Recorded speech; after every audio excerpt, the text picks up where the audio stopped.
Hi, I'm Brock with Garmin's Product Support. Today, I'm going to show you how to calibrate the compass on your fēnix 5. This process is the same for all the fēnix 5s we carry.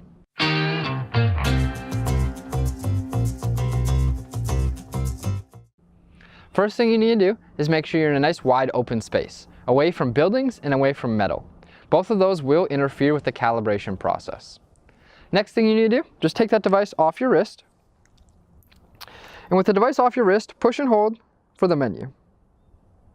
Then navigate down to Settings. Then navigate down to Sensors and Accessories. And then Compass. Here you're going to select Calibrate and then select Start. Now you're going to see an image on the screen on how to rotate the device to get a successful calibration. What I like to do is I just grip the watch and then do a figure 8 motion.